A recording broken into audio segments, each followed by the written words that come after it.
What's up, guys? I'm Doug. Sideshow sucks, and you're watching Pedro's interviews. Hey guys, this is Pedro back with another interview covering Valorant, but it's going to be a much more different compared to the usual interviews I do with players slash coaches within VCT Americas and EMEA. I have here with me an analyst for one of the teams that will be partaking in Masters Madrid, which will happen in less than a week at the time of this recording. It's no one other than Pablo of Team Heretics. He's been working as the analyst for the team since the start of 2024. We're going to be able to talk to him about just sort of his contribution to the team and also his upbringing within the esports side of things. And so, Pablo, like I mentioned before the start of this entire conversation, thank you so much for just giving me the time to just talk about your accomplishment and your recent time with Heretics. And so, yeah, starting Hey, off, yeah. starting off. Hey, Pedro. Thank you. Thanks, Yeah, thanks for the interview. It's a pleasure for me. Yeah, for sure. I like I said, also like even before you started getting into Heretics and just working as the analyst, but yeah, it's quite a major road for you to get to this point. But before we get started on covering your career, I just want to start off by just asking how you're doing, because you also mentioned that you are just coming in from a flight to Madrid from Berlin, outside of kickoff, and so how are you feeling at this moment in time? Yeah, I'm currently very good. The team just flight today to Madrid, so we had some days off after the kickoff event, so everyone can reset the mentality and be focused for the upcoming event in Madrid. So yeah, as I already said, I'm like my family is lives in Madrid. So for me, it fits perfectly to have an international event in Madrid. So I'm very comfortable in the city, and yeah, I can help also the team if needed.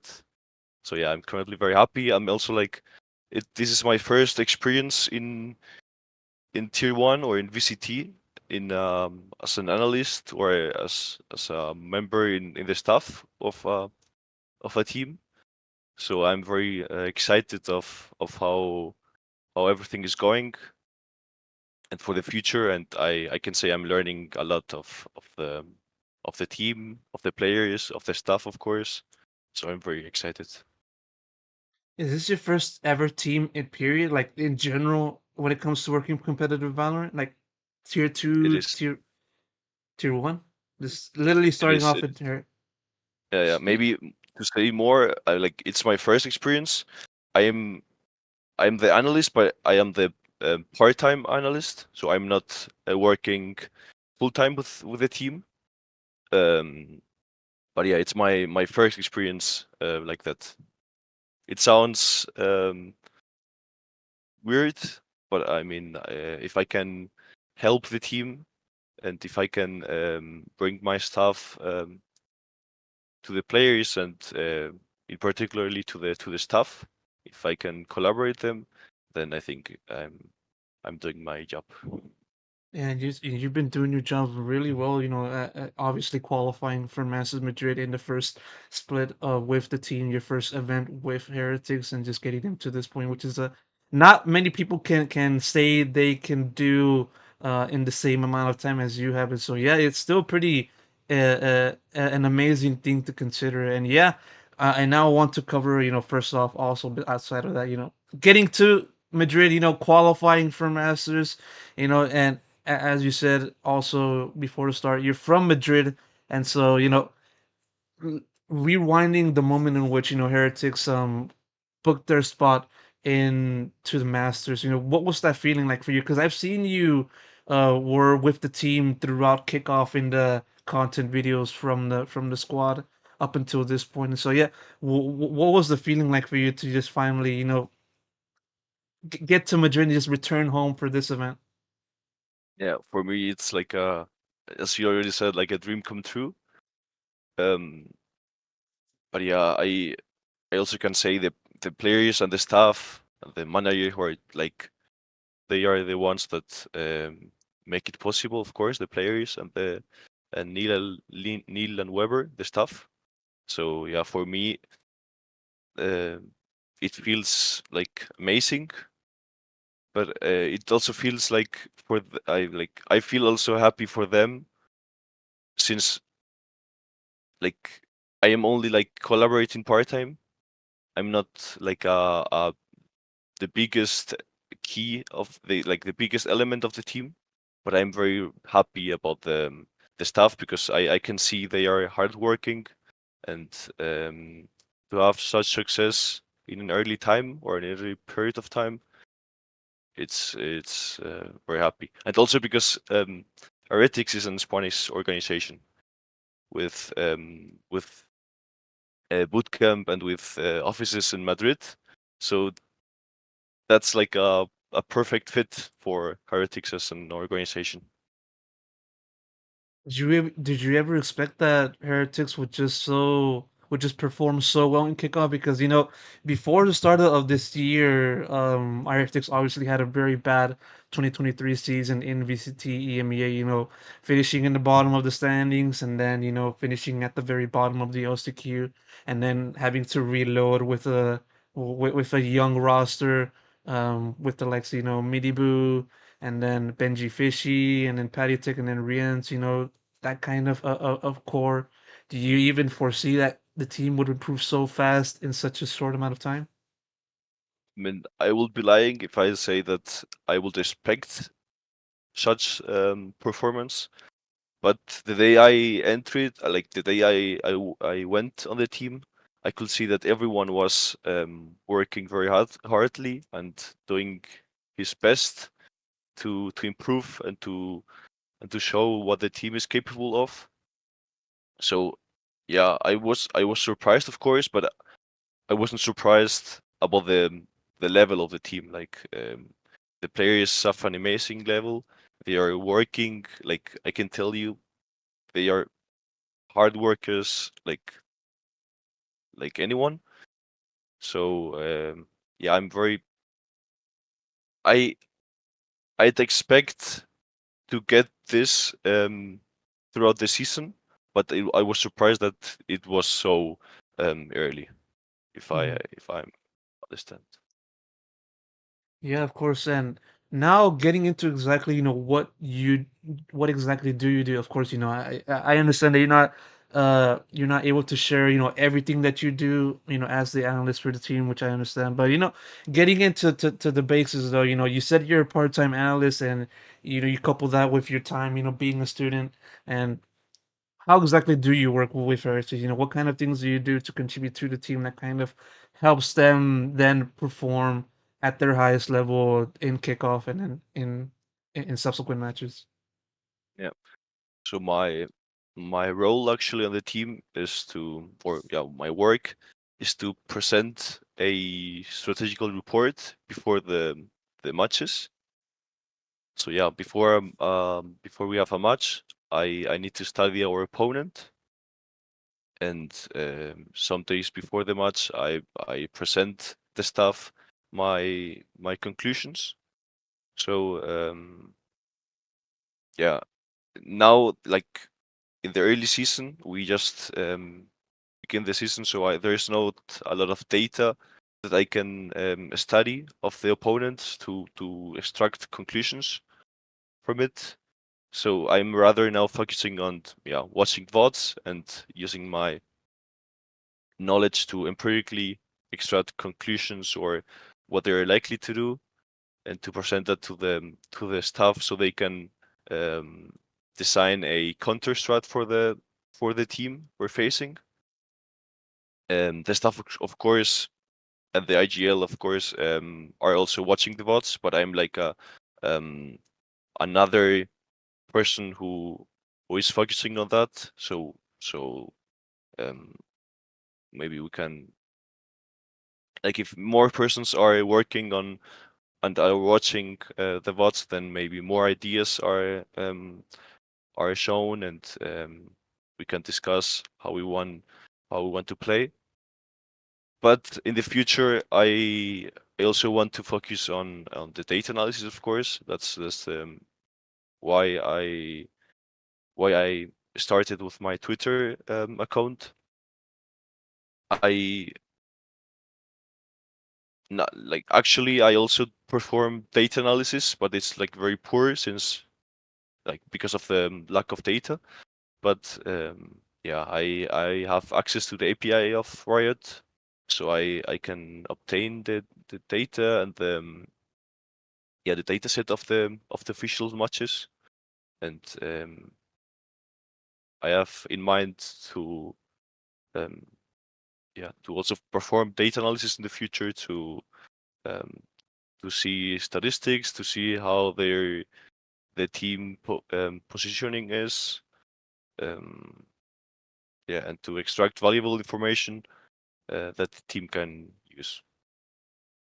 So you're basically like a scout, right? You know, that's kind of a you observe a team, you look at what they do, you look at the kind of things that they play during each particular map, and then you just relay that information to like your the coaches and then also the rest of the team.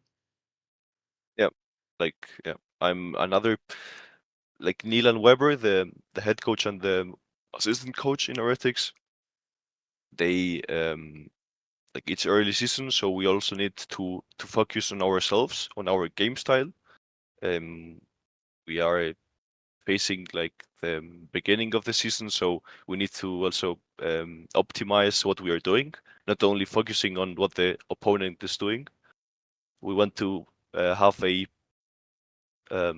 identity on what's our game style or yeah, our play style. So apart from that, yeah, I'm also a person. Yeah, I'm the one also like focusing only on the opponent and extracting um, valuable information about them, see what they like to do, and how we can approach it. Yeah, and it's kind of interesting, listening to you describe your work in consideration of the fact that when it comes to focusing on kickoff and the event and how a good portion of these teams, not just in the NBA but also the rest of the other two partner leagues within the VCT, they don't really play a lot of matches during the off season, and so it kind of makes it hard for you to figure out exactly how a team plays and and how what kind of strats they bring to the table, and so for you, how difficult was it for you to just trying to find information of the team, you know like, as in scrims, all as in like observing them in matches.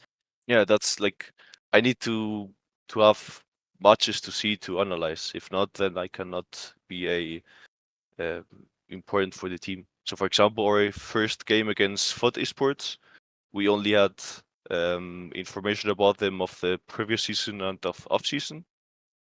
So to be honest, I did watch the VODs and I did extract something. It was more specifically like patterns on the playstyle, how they react, not not what micros or what specific plays they have. Since they can change everything, it's off season.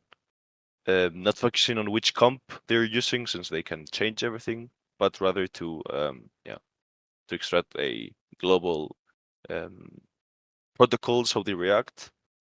But yeah, like that was the first game. But for now, we have, for example, we're facing now Sentinels on in Madrid. It's our first game, and Sentinels did play a lot of matches during kickoff since they played on play-in.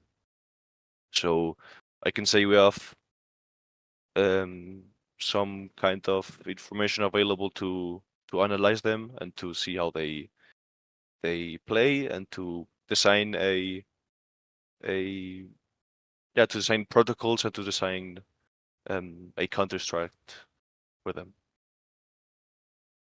Yeah, and how does you mentioned a little bit about you just working with Neo and Weber, the coaches for Heretics, and just trying to feed ideas to them through your information, what and you also mentioned a little bit about the team building its own identity. Uh, how would you describe the team's current identity? Against the rest of the other teams that have also qualified for Madrid. How would you describe Heretics' identity through your point of view? For example, one like biggest difference between the Heretics on the last season and this Heretics right now with the younger players is that we kind of have the initiative of the in the game. If in defense particularly, it is not so common in Europe um, to see teams constantly proposing aggro plays in the defensive side, but we think that with such a players, or the staff thinks that with such a players, we can propose such aggressive plays. We can have the initiative of the game, and we want to do that. So that's, in my opinion, one of the biggest differences um, in comparison to last season. That we kind of like to propose a more aggressive playstyle. Yeah, and what do you feel like? What kind of ideas do you also like bring to the table when it comes to strategizing with heretics and just having to work with not just the coaches but also the players within the team, because of course the players are the ones in charge of just executing whatever plans you guys have at your disposal. And yeah, like, well, do you put a two-parter? Do you kind of are you able to present any suggestions, when it comes to strategizing for maps and for opponents and stuff like that? And if so, like what are they, if you can share? Yeah, like nowadays my work focuses rather on bringing bringing the team on the table what the opposite, like what our opponent is making, rather than proposing my ideas of myself. Since I mean I'm starting on the team. It's my second, like now is I'm only 2 months, and I can see, of course, that Neil and Weber have a very big knowledge of the game. So I'm present on the in the discussions when we talk about how to face um, the opponent's approach. Um, but to be honest, I'm not the one proposing like actively proposing new ideas. That's what Neil, Weber, and um, Boo, the IGL, are doing. I'm just bring them resources to so that they can get to such ideas. I'll I can see that in the future I'm the one also bringing some other ideas, but and I mean, if I have an idea, I have the freedom to present it and to discuss it with Neil and Brandon. If um, I think some play can work out, then I can talk with them. But it's not my role on the team to propose these ideas. It's something it comes when you discuss things. I'm also I like to ask them a lot of questions. Hey, our opponent's doing this. What do you think we can do against? I'm also learning a lot of Neil and Brandon. So yeah, it's How something it comes up in our discussions when we talk about the opponent. Yeah, how would you describe them in particular, personality wise and just as colleagues, and also in addition to that, with Boo as he is the ideal for the team, and everybody, as you described, are working in collaboration with each other for the betterment of the team. And so how would you describe, working with those three individuals in particular, as they are the brains of Heretics? It's For me, it's very good. There are three big hard workers, and the one thing I appreciate for them is, as you mentioned, I have no experience in tier one. So they gave me this opportunity to be on the team. I like when Heretics contacted me, I was the one proposing to make a test reports to make them see what I can give them, which information they can have for me. So I was actually the one proposing to be the um, proposing to be the part-time analyst. And as they in the moment they see what I can bring them to the table, which information they can have from me, then they gave me the opportunity to be on the team and to collaborate with them. And yeah, of course I need to say that I'm very thankfully for them to give me this opportunity. It's not so common on the esports scene to see um, a young person like me who has no experience at all um, being on a VCT team so early.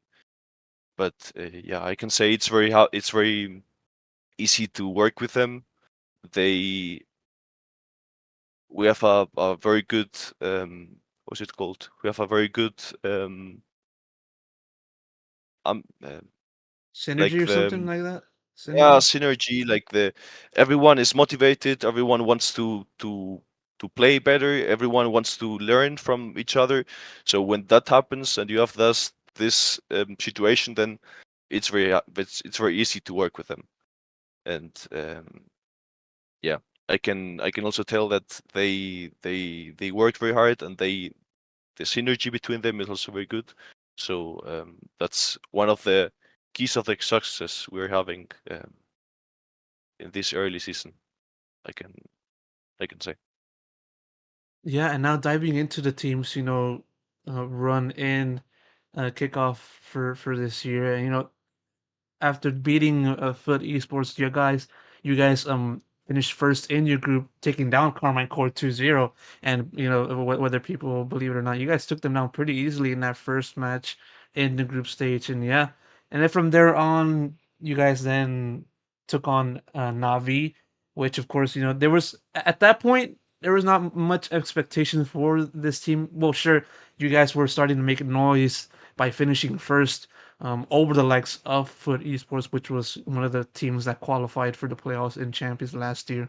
And but even so, many people I would say didn't really feel you guys were capable of taking down the team of Navi, which was basically the same team as FPX in 2022. Now with Arctic's returning and stuff like that.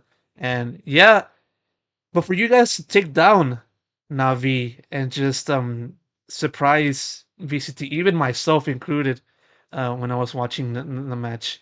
Well, simple question: how Against Navi, you are asking, or general? Navi? Yeah, Navi. Okay. Navi. The first map, it was Sunset. If I'm not saying anything, and we didn't play Sunset at that time, and they neither. So we were like kind of blind to the map. Anyone we could imagine that they want to play with Chamber, since that was what they did on off season, or maybe last season. So we had the idea, we had it. We could imagine that they want to play without Duelist and with Chamber. So we entered with the mindset that okay, that can happen. So we kind of not prepared, actively prepared for that, but we we discussed how we can approach it. But yeah, Sunset was won because of our playstyle and how we adapted during the overtime. We like both teams proposed the same idea, and I think the um, why we won was it because we could adapt to their play style like more than them. Yeah. in overtime. And in Breeze we had some um, matches to analyze from them, so we did know what they wanted to approach this A main control at the beginning in the defensive side. We we knew what they wanted to do. We prepared for that specifically. Of course, we didn't like as I already said, counter stratting plays a big role in the in the competitive matches, but you cannot. You also need to focus on yourself. Like you need to keep on mind that you need to improve what you want to propose. Not only see what the opponent is doing, but also watching. I need to improve what I'm currently doing since it's like early season. But yeah, I can tell that. I mean, Domi Minibu played a fantastic Euro on Breeze against them, and I think they were kind of like they didn't expect to lose in Sunset against us, so maybe their mentality in Breeze wasn't the the better one. I can imagine, so that's why the result on Breeze. But yes, in terms of counter stratting, we knew what they wanted to propose. Um, we expected them actually more aggressively with Yoru. Mhm. Um, but yeah, they to be honest, they didn't propose um, anything more apart what they did in the before matches in the last matches Like they didn't really change anything. Is that what you're trying to say? Like when it comes to comparing them from like past matches on like on Breeze. maps like yeah, on Breeze. In my opinion, yes, they didn't change anything. But that's the thing. That's one thing. It also happened to us against K Corp in the final. When you win on a map like very very good, what that's what happened to Navi in Breeze. They stumped it to teams before on Breeze, so they think, okay, we can win easily here. Why to change something, you know? Yeah, yeah, yeah. And that happens maybe to us on Lotus against K Corp in the final. Um, the opponent um, has info of your playstyle, and if you think like if you win easily in the map, you are not likely to change anything. So the opponent has, in that sense, a advantage in that sense. But yeah. Yeah, and mention a little bit about that finals against K Corp, with both teams already securing a spot in Madrid and how you guys lost um that match in Lotus, yes, Lotus, where in the first one, the first time for this year, you guys took down K Corp 13-4 group stage, but then they returned the favor obviously in the finals 13-7 in map 2 of the finals, and which then led to the 3-1 victory for them and then the defeat for you guys. And yeah, you mentioned about how K Corp learned from that first encounter with you guys.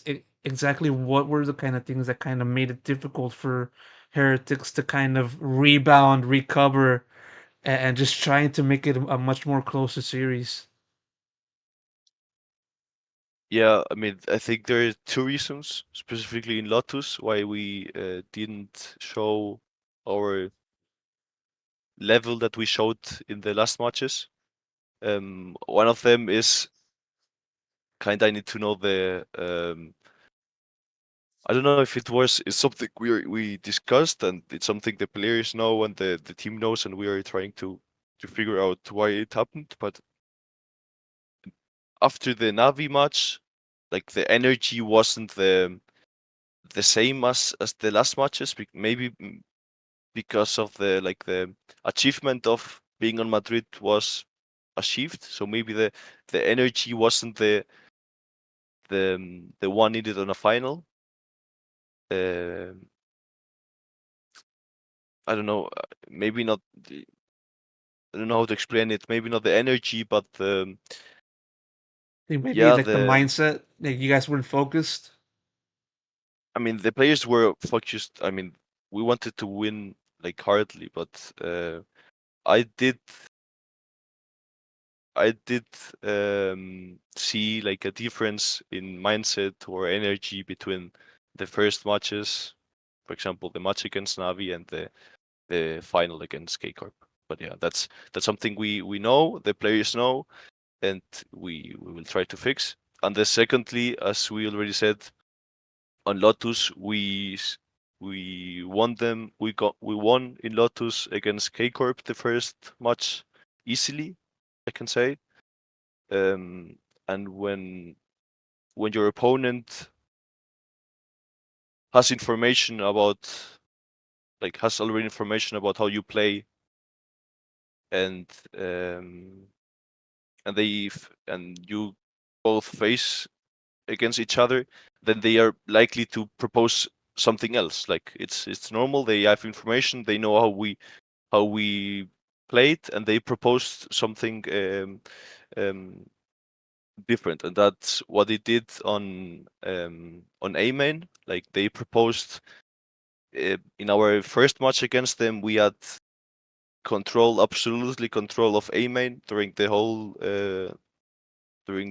map, like all the rounds, and they see that's one of the strengths about our playstyle. If um, if they let us this control and this space free, then we have a lot of power um, to play on the map.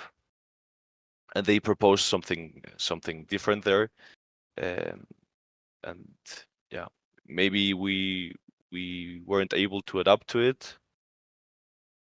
Again, that's something we know, and that's something we will fix. Um, but yeah, they also credits for Carmine Corp. They did a good job also. So yeah, deserved win in some way. Yeah, it does sort of feel like that loss in Lotus kind of then snowballed, the series that into a point where you guys weren't able to just come back at all, right? I can say the Lotus was like um, how's it called, like the point where like we didn't expect the Lotus being lost, especially after winning Sunset their map. So maybe it could have been potentially a point where the mindset or the um, the mentality did go um like low. Mhm. And yeah, now despite losing the finals, you still guys managed to get a spot in Madrid and stuff like that. And covering like your overall thoughts on just experience, being with the rest of the team in the studio in Berlin.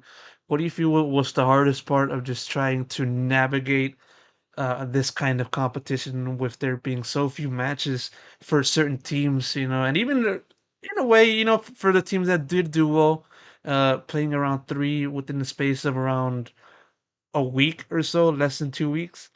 And what do you feel was the hardest part in trying to work your role for the team? The hardest part, yeah, maybe it's like it's a kickoff event. Sorry, so you can expect it, but like it's not normal to have such many matches in a close period of time. Like we needed to analyze our opponent for the next 2 days, and in one day of preparation, it's hard to improve or to change things. Thinking of our next opponent. So I think the hardest part was, yeah, um you just play the game. You need to somehow rest a bit and instant focus back to our next match. And for the staff, yeah, you have. I would like to have more time to prepare to my for the next match, to be honest. But yeah. Yeah, even so, you guys did well. Obviously, finishing second place in the region and just having to get to Madrid and stuff like that. And yeah, now I want to cover exactly how you started your early life. How you started getting into Valorant, professional Valorant overall. But first off, how'd you even get started into this game in particular? Because as you mentioned also at the start of this conversation, you started your Twitter around less than, I would say, September. Let me check. Let me check. Let me check. Let me. Yeah, left September of last year, and so you kind of new into the game, the Valorant Pro game. But yeah, how did you start just paying attention to Valorant and then VCT and stuff like that? I mean, my first touch with Valorant was in the Vita as a normal like casual player. I heard about Riot doing or creating a new FPS called Valorant, so I got very interested in it, and I played it. I actually played since the beta, since the first release of the game, and with the time I got more interested in the theoretical part of the game. What's the theory behind the game? Uh, yeah, like there is a very big world um, behind Valorant. Like there is a big world about the theory of Valorant, the theory of competitive matches. Uh, and yeah, I was with the time I got interested in it. I love to see content on Twitter about stats, about players' performances. Um, um, yeah, and then I realized, I mean, I wanted to do something on my own, so I started asking uh, asking a lot of people, hey, how I can obtain such data? How is it? Is it public? Is it available? How can I do that? One person who helped me a lot, maybe not helped me, but um, I loved his content on Twitter. So one reason why I created my account was because of his content. Is the actual analyst of Bleed, Ominous. I don't know if you know it. Yes, yes. Know him? He follows me on Twitter, so yeah, I do know who he is. Yeah, he. I love his content on Twitter. I like to see such analytical work and to see how this statistics and this data analysis um, can be used for having a better performance in game. So yeah, as you said, on September I created my Twitter account, and yeah, with the time I posted um, stats that I found interesting, and yeah, like everyone at the beginning, I was kind of uh, like beginner with data analysis specific in Valorant, since I didn't know exactly how to obtain the data from and how is it like the best way to analyze it. But with the time, yeah, I met a lot of people who helped me. Also helping a lot of people nowadays that ask me. Um, and yeah, I'm collaborating with a friend of mine in order to develop a Discord bot about statistics and about yeah, Valorant, yeah, how to improve on rankeds and general on Valorant. And with that, I'm having access to the API key of Riot, and that's where I obtain the data from, that I can use for analyzing our opponents in VCT. So that's kind of my background in Valorant. Yeah, and it's Yeah. only Valorant, right? No other game you ever like pursued like esports statistically only Valorant?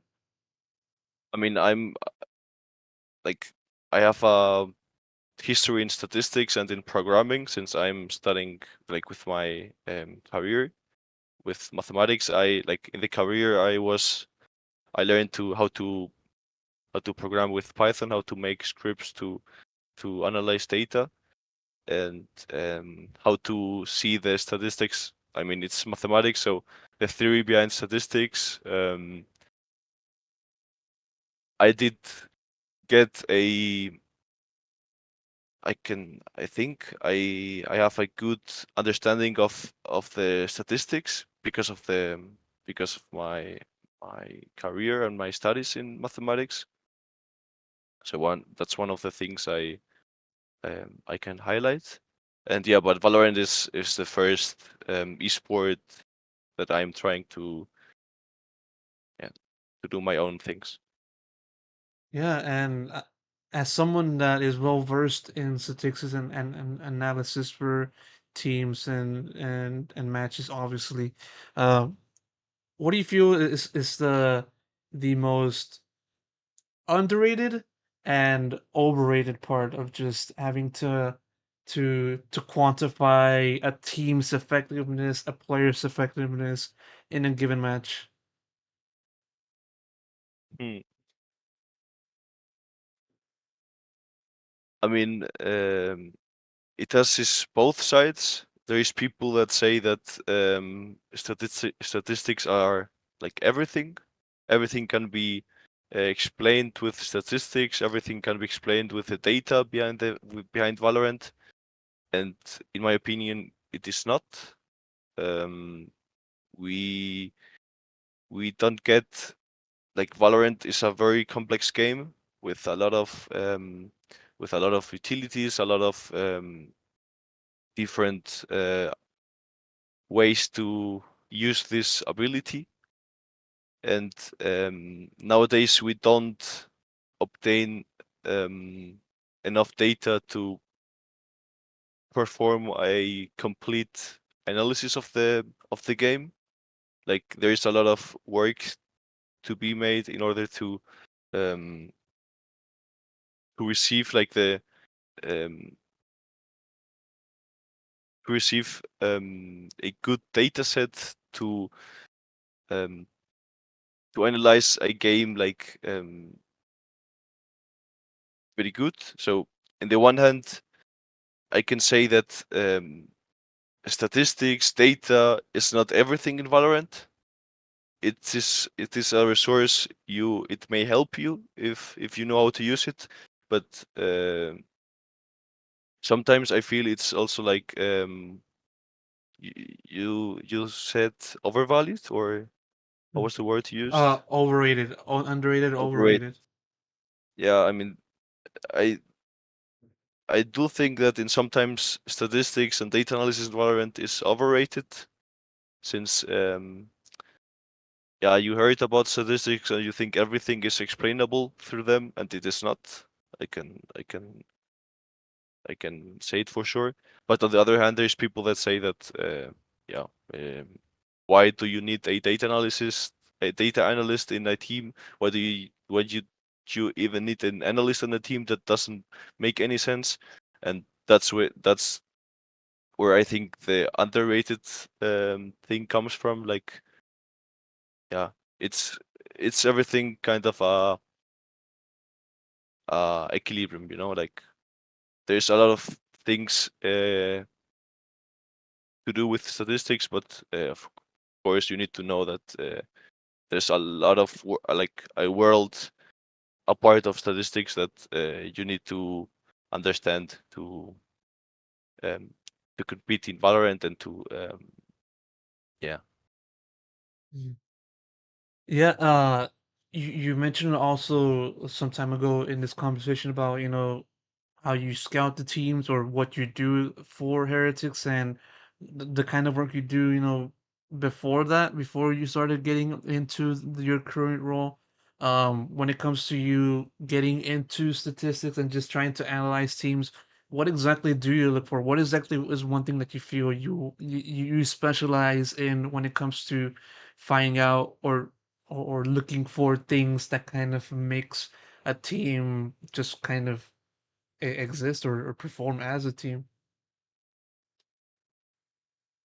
You mean before my actual role? I would say before and even now current. Um, the thing is, like, there's a difference between what I did on Twitter or what I'm posting on Twitter and what I'm doing on the team. Um, on Twitter, I showed more my statistical part, like, um, yeah, stats that I found interesting about the players, about to see which player is the most aggressive, to see uh, which player kinda uses the utility best, some things. But when it comes to being on a team and to uh, trying to analyze the game style of your opponent, such kind of stats doesn't make doesn't play a big role, to be honest. Since you don't care if your opponent uses the ability the best on the league. You need to know how they use it, what their protocols are, what their reactions are, and that's something often that with statistics you can't extract. If I explain it well.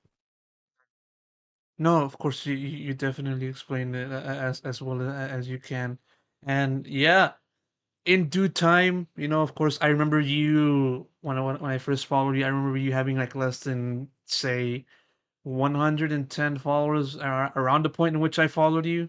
And then obviously when Heretics started doing well and the team was winning, and there was even like this whole joke about, the team going on a 100% win rate with you. And yeah, from that, the kind of the number of followers for you just jumped up into well over 1,000 at this point. And getting into Heretics, of course, you gradually grew in recognition as someone that can do very well as an analyst, as someone that works in statistics, and yeah, that eventually then led to Heretics picking you up for the 2024 season. And I feel also, I think the general manager or somebody else within the team kind of recounted on how the team was building itself for 2024. And he also mentioned about how you guys or how they noticed you sometime around December, November. You can correct me if I'm wrong there. And that kind of partnership then led to just them picking you up and just having you be the official member of the team for 2024. And yeah, talk to me about the timeline of just you getting picked up by Heretics. What was the initial conversations like, Yeah. and what was the time in which they decided, okay, we're gonna make you our part-time analyst. Okay. That's I think that's a cool story to tell so that the people know how this kind of stuff like works or it happened in my case. So yes, I created my account. I was regularly posting my work on Twitter, and the actual manager of the Valorant team of Heretics saw it, and he found it interesting. That was, as you said, around December of last year, and he found it interesting. He asked me about it. Yeah, how much time I need to do such work, if I ever worked um, with a competitive team, and we began a conversation about it. And some weeks after, as I already told, um,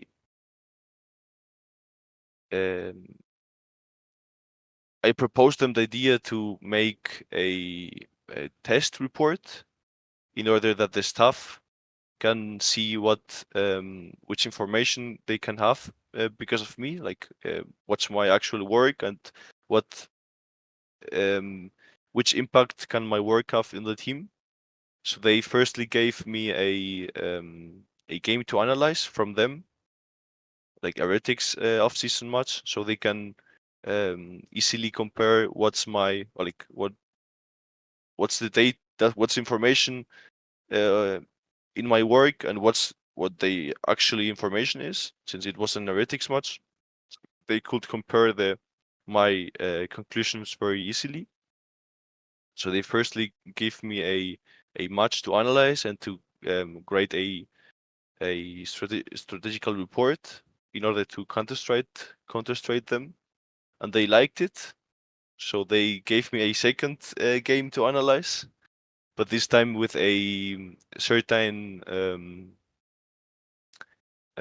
like with task more specific, not only to analyze it, but rather to um, focus on some elements of the game. So I did it, and uh, I think they also liked it. So they didn't. They thought I could be helpful on the team. So that's how I entered on the team.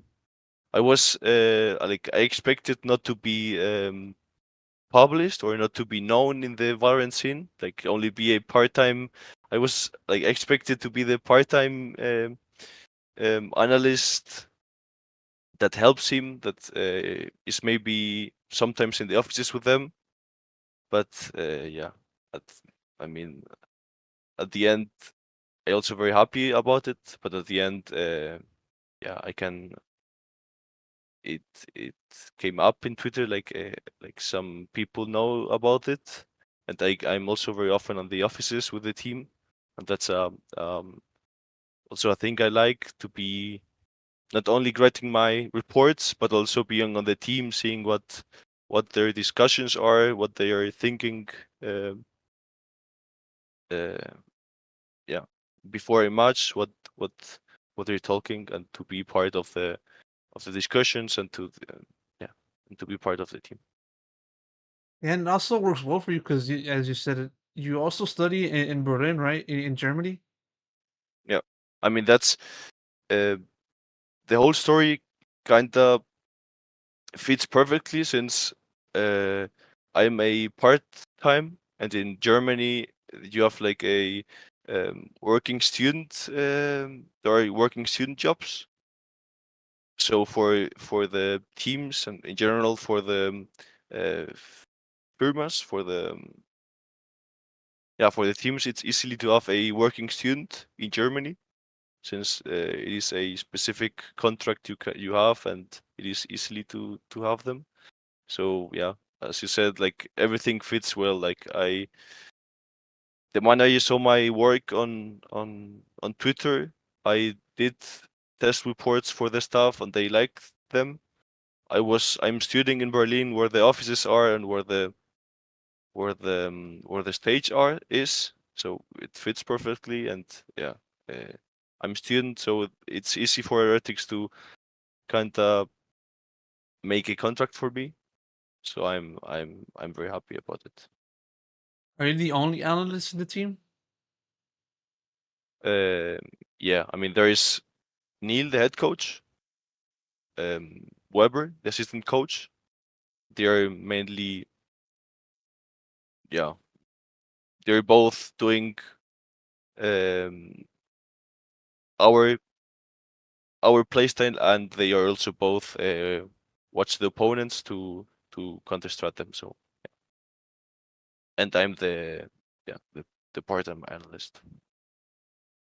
Yeah, and of course. And what kind of career are you pursuing? Outside of just being in esports and just trying to contribute to Heretics. What kind of career are you pursuing? Outside of this What kind of what? Sorry. career. Okay. Um, I mean, when I started my Twitter account, I wasn't expect to like it. It wasn't because of entering in the competitive scene. Like I love to programming. I love to machine learning and to my my idea was to get a student working job in related to Python, machine learning, artificial intelligence, and I was searching for it. Um, uh, but yeah, it came to me the opportunity to work as an analyst in Heretics, so I'm very happy about it. And I am, to be honest, I'm also learning a lot, and I'm making my, if I can say, my Valorant knowledge bigger because of the stuff. So I'm learning a lot about them, and I like. I mean, I like the work also a lot. I love Valorant, so I can imagine in the future to be um present, like to be on the Valorant scene and in the Valorant esports circuit. And yeah, as I mentioned also again, with the team success and them racking up wins, you started obviously getting much more attention, more than usual. And how did you view that kind of attention, pouring in from you, uh, from all over the world, even myself included? Because you also like the banner for your Twitter page has yourself in the Spanish broadcast, and just you being interviewed by one of the commentators, and just him asking you about your experience with the team and stuff like that, and then people making various other graphics of the things that I already mentioned so far. And yeah, how have you viewed the kind of reaction towards your contribution to the team from like the Spanish community and also everyone outside of that? Um, the viewers, like how the viewers react to it. Yeah, like viewers slash fans, of Heretics, Yeah, and outside of that. I mean, yeah, I'm. I mean, for example, last year I'm in Berlin and I'm a Heretics fan, so I went to the Coliseum to see them play. So for me, it's also like I'm still a Heretics fan, and the situation last year wasn't the best. The fans criticized a lot the players and the staff. Um, I I learned that there is a lot of situations in a team that cannot be published, and the fans cannot have like the fans do not have the 100% information about how a team goes, and sometimes it can be misleading, or the fans can criticize something when maybe it's not the what it really happens. Um, so yeah, the fans, specifically the Heretics fans, they trusted on the players and on the roster, but they were at the beginning a lot of how to call a lot of insecurities about the team, about the staff. So um, to be honest, I'm very happy that it has been shown what the staff and the players are capable of, and to to make the fans have this trust in the team back, which wasn't there last season because of the yeah because of the performance. So yeah, I'm very happy nowadays. The fans, um, yeah, they're very happy with the team. They they yeah, we expect them to be on Madrid and to cheer for us. So yeah, I'm happy that it has been shown that the players, the staff, they're daily working hard, and yeah, and that the fans get some success uh, with the roster. How do you feel about the people calling you Pablo El Matematico? Because of course, Pablo El Matematico. for people who don't know Spanish, but that means Pablo the mathematician, and it's kind of a play in to his college work and also his current role with the team. So, how do you feel just being known as that kind of as just being known by that nickname? I mean, it is kind of a meme. It came up at the beginning when, as I said, like I wasn't, I expected to not be published in the socials of Heretics, or not to be like known, but uh, like it was mentioned that Heretics had a new analyst, so everyone was searching about possible new analysts that Heretics can had, and the Heretics fans are like they're so passionate that they want to know everything, and they went in Twitter and they searched for the followers and for the like who Neil is following, and to know which could be the new possible analyst, and they came to me, and the only information they had from me was that I'm studying mathematics. So that's why it came up. Okay, we don't know anything about Pablo, about his experience, his history, his past, but we only know that he's mathematician. So that's why I'm kinda known as Pablo El Matematico. The Spanish community is kind of wild sometimes, and also funny in a way, because how would you compare, like, let's say, the English speaking community to the Spanish speaking community when it comes to Valorant and stuff like that? I mean, I can say the Spanish community is very passionate. We live like we. I don't know how the English community is. I expect the same sometimes also, but I can tell about the Spanish fans. They're very passionate. When everything is good, we're winning, then they are like crazy, and they are motivating the player like it's kind of a snowball. But yeah, that's us his counterpart. If maybe the team doesn't show success, then there's a lot of criticism, which maybe under like sometimes it is justified. But yeah, there's in esports general, there's a lot of criticism if you do it something bad. Um, but yeah, in general, I love the Spanish community. We are living this, and for example, KICKOFF, his fan base they have, it's insane. So I think we need for the future and for for being a like for creating something bigger for Valorant, we need such people that lives the competition, that has his own team and cheers for it, and yeah, that a lot of people share this passion with Valorant.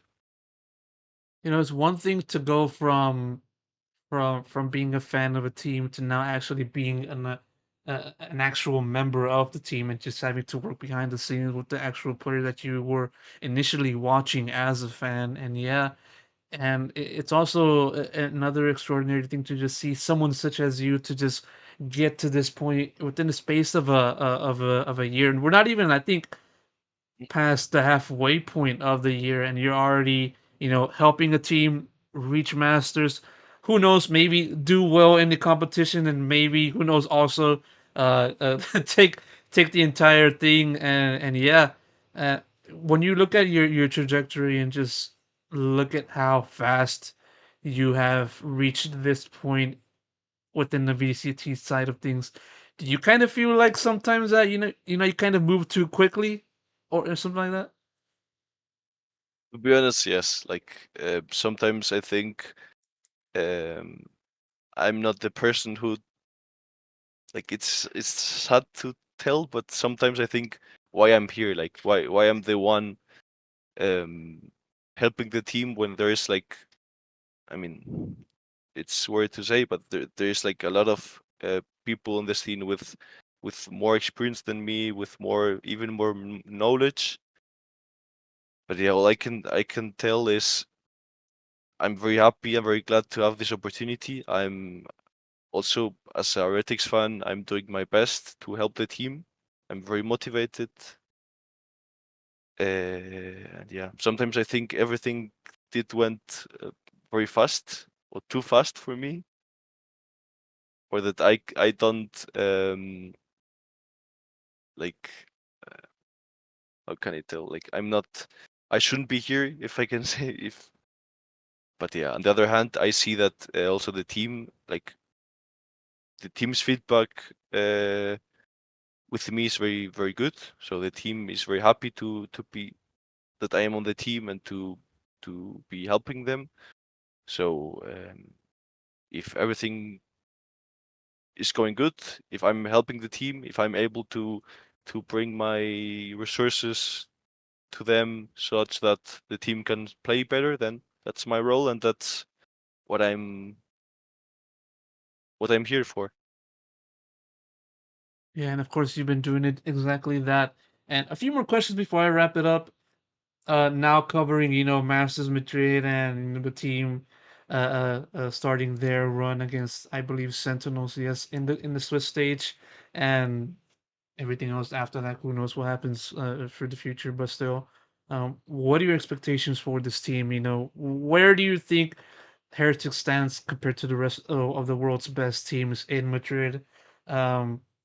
Taking on Sentinels, taking on the likes of Paper X and then Gen G, teams like that. Other teams that have also risen up to the occasion and have improved so fast after plenty of time of losing, such as, Gen G and Sentinels, where do you think Heretics compares with the other teams in the world? I mean, in terms of playstyle and performance, I cannot tell a lot about it since I focused analyzing EMEA and now Sentinel, so I have no big feedback, or I didn't watch um I did analyze any other opponent yet, so I cannot compare ourselves to other teams such as Genji or PaperX. But all I can say is the players and the team in general is very motivated. I was surprised how like I was surprised about the mindset of the players, even if they are like very young and they have no like. Sometimes it's their first time on tier one scene, so it's kind of surprising to see these players perform such good and to have and in the inside of the team, like their mentality and their mindset is insane. So I can say like it won't be unexpected now if we win Madrid, or if we yeah, if we do a big a good performance in Madrid and in the future. So yeah. What do you feel are you mentioned a little bit of expectations. Like, what point of the term would you feel like, say, okay, if we reach this point, then I'm all happy, I'm all good. I mean, the team wants to win. We want to win, and the players are um, the players' mentality is to win. Like we don't see any other option apart of winning Masters. It's maybe like in this in these events you have to have this mentality. Like you're qualified as the second best team in EMEA. You're qualified to play in an international event with the best teams in the whole world. So you need to think that with our preparation, with our um, daily work, we can beat anyone. And that's what the players are thinking, and that's what the team is currently thinking. So uh, I can tell you maybe realistically what's the spot I will be happy of. But nowadays we're now facing the event, so I can only think about winning it. And everyone we face against to win them. Of course, and that you shall do in due time. And yeah, Pablo, that about wraps up all of my questions for this conversation.